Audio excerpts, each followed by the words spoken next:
Good morning, class 8. Beta, our next topic is functions and powers of the President of India. The first power of President is the executive power. First power जो है बेटा president की, that is executive power. Executive power के अंदर क्या होता है कि आर्टिकल 53 के अंदर ये बताया गया है कि हमारा जो कॉन्स्टिट्यूशन का आर्टिकल है 53, उसमें ये बताया गया है कि जो प्रेसिडेंट है वो सुप्रीम कमांडर होगा आर्म्ड फोर्सेस का, और वो ही वॉर डिक्लेयर कर सकता है. उसका हक होगा कि वो अगर कोई है तो वॉर डिक्लेयर वो कर सकता है, और बहुत सारी इससे रिलेटेड जो पावर्स हैं वो उसके पास होती हैं. Next is also article 77 mentions that the entire business of the government of India is conducted in the name of the president. अब आर्टिकल 77 में ये मेंशन किया गया है कि गवर्नमेंट का जितना भी बिजनेस होगा, जो भी गवर्नमेंट करेगी, वो प्रेसिडेंट के नेम से ही करेगी.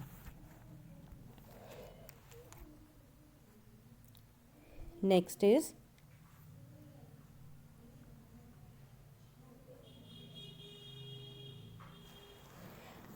as far as foreign affairs are concerned, he appoints India's ambassadors to other countries. He also receives visiting heads of the state of other countries.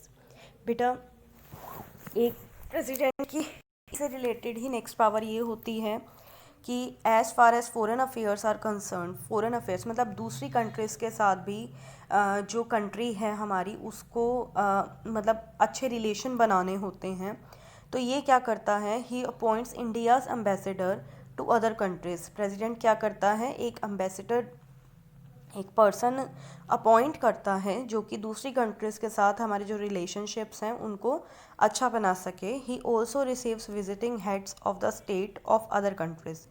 अब और क्या करता है ये, he also receives visiting heads. अब जो दूसरी कंट्रीज़ से जो हमारी कंट्री के अंदर आते हैं, जैसे अगर हमारी कंट्री का कोई एम्बेसडर है वो दूसरी कंट्री में जाता है, तो वैसे ही दूसरी कंट्रीज़ के भी एम्बेसडर होते हैं जो हमारी कंट्री को विज़िट करने आते हैं.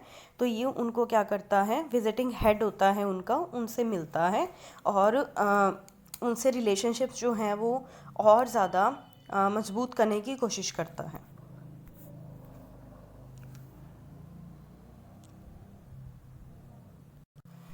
In his capacity as the executive head, the president makes all important appointments like the chairman and the members of the UPSC.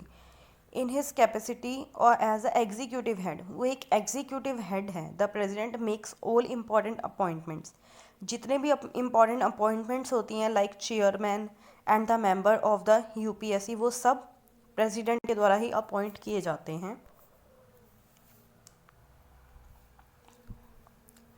Article 78 provides the President shall have the right to be informed about all the decisions of the cabinet. अब article 78 के अंदर क्या है, President shall have the right to be informed about all the decisions of the cabinet. Cabinet के जितने भी decision हैं, cabinet जितने भी डिसीजंस लेती है, उस सारे डिसीजन जो होते हैं वो प्रेसिडेंट को बताने ज़रूरी होते हैं. उसका हक होता है ये जानने का.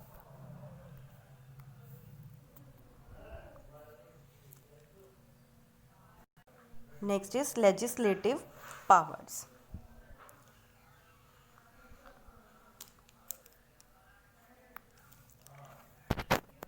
Article 85 enjoins that he must ensure that a period of not more than 6 months lapse between two sessions of Union Parliament. Article 85 के अकॉर्डिंग प्रेसिडेंट जो होता है उसका ये हक होता है कि वो ये ध्यान रखे कि यूनियन पार्लियामेंट के जो सेशंस होते हैं बेटा, उन 2 सेशंस के अंदर मतलब 6 मंथ्स तक का गैप ना आए, मतलब उससे पहले पहले जो है वो सेशन कंप्लीट हो जाए उनका. Next is he can summon a joint session of the Lok Sabha and Rajya Sabha to resolve a deadlock about a non-money bill. President जो है बेटा वो दोनों जो हाउसेस हैं, लोकसभा और राज्यसभा, नॉन मनी बिल के ऊपर अगर कोई गतिरोध आता है, अगर कोई दिक्कत आती है उसमें, तो वो जॉइंट सेशन बुला सकता है दोनों के। Next is he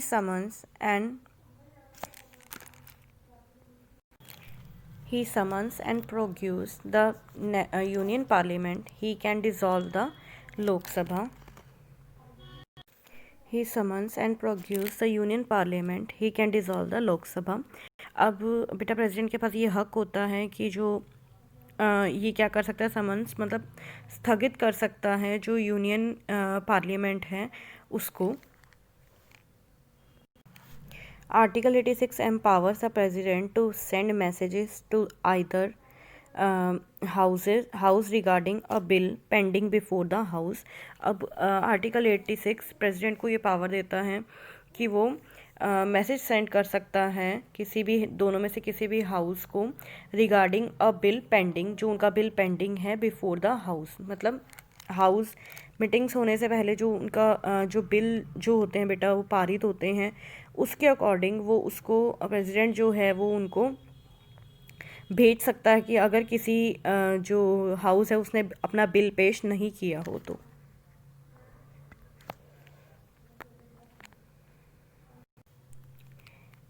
in addition to money bill there are some bills which require prior permission of the president.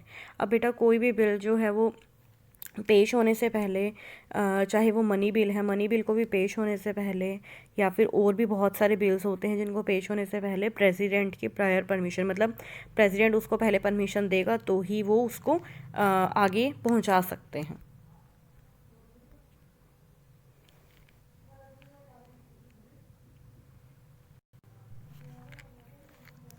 The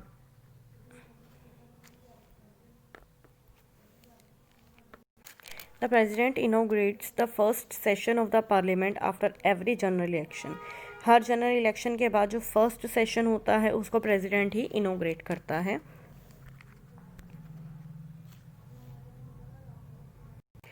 next is the president has power to nominate 12 persons as MP to Rajya Sabha. President के पास ये हक होता है कि वो जो president को ये पावर होती है बेटा कि वो जो मेंबर ऑफ पार्लियामेंट्स होते हैं उनमें से 12 पर्सन्स जो होते हैं उनको नॉमिनेट कर सकता है, मतलब जो उसमें जो होते हैं MP राज्यसभा के लिए वो 12 जो पर्सन हैं उनको खुद नॉमिनेट करता है। Such persons are eminent people from art, literature, sports and science. मतलब ये जो 12 लोग होते हैं ये अलग अलग फील्ड से होते हैं, जैसे आर्ट से, लिटरेचर से, स्पोर्ट्स से और साइंस से रिलेटेड होते हैं ये लोग। Each and every bill passed by both houses goes to president for his assent. जो भी बिल पास होता है बेटा वो प्रेसिडेंट की परमिशन के लिए आगे जाता है। He cannot return a money bill as it is presented with his prior permission. लेकिन वो मतलब प्रेसिडेंट को ये हक होता है कि वो जो बिल देख रहा है, उसको चेक कर रहा है, वो वापस भी भेज सकता है हाउसेस के अंदर। लेकिन सिर्फ मनी बिल ऐसा होता है जिसको वो वापस नहीं भेज सकता किसी भी हाउस के अंदर, क्योंकि वो उसकी प्रायर परमिशन से ही पारित हुआ होता है। Next is financial powers. He can sanction expenditure from the contingency fund of India to meet emergencies like flood, earthquake, famine, etc. अब बेटा इंडिया के अंदर अगर कोई भी जैसे एमरजेंसी आ जाती है तो इसके लिए कुछ फंड जो होता है वो अलग से इकट्ठा किया जाता है। उस फंड के अंदर से जो प्रेसिडेंट है उसको ये हक होता है कि वो उस मतलब जितना भी पैसा चाहिए उसके लिए उसको सेंक्शन कर सकता है। Next is judicial powers. The president has powers to grant amenities, pardons into some cases he can commute sentences. अब प्रेसिडेंट के पास ये पावर होती है बेटा,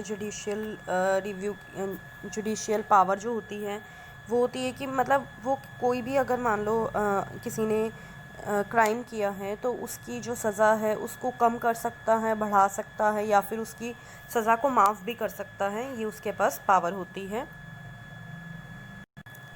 ही कैन ट्रांसफ़र जजेस ऑफ हाई कोर्ट, वो हाई कोर्ट के जजेस का ट्रांसफ़र भी करवा सकता है। He appoints the governors of the state, state के गवर्नर्स को अपॉइंट करता है। They remains in office during the pleasure of the president,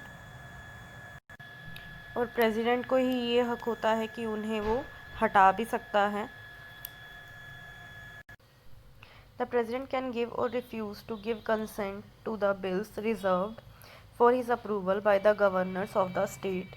अब गवर्नर अगर कोई बिल जो है वो प्रेसिडेंट से अप्रूव करवाने के लिए रखता है तो प्रेसिडेंट का ये हक होता है कि वो उसको बिल को दोबारा वापस दे दे, मतलब इसको दोबारा करने के लिए, या फिर उसको रिफ्यूज़ ही कर दे। Next is emergency powers.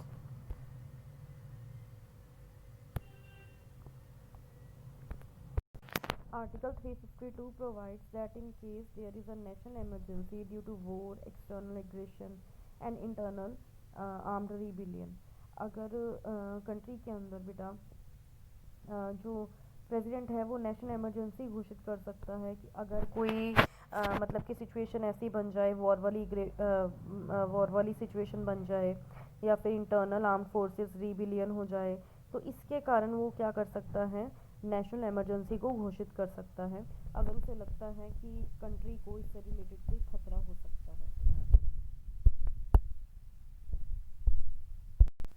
Article 360 provides that in case the financial stability of the country is threatened, the president can declare financial emergency. अब 360 आर्टिकल जो है वो ये प्रोवाइड करवाता है पावर प्रेसिडेंट को कि in the financial stability of the country is threatened, अगर कोई फाइनेंशियल दिक्कत आ गई है कंट्री के अंदर तो वो प्रेसिडेंट जो है वो फाइनेंशियल इमरजेंसी घोषित कर सकता है। और इन दोनों ही केसेस के अंदर जो गवर्नर होता है वो उसके ऊपर सारी पावर आ जाती है प्रेसिडेंट की, और वो ही प्रेसिडेंट के नाम से रूल करता है। इसको प्रेसिडेंट रूल कहते हैं।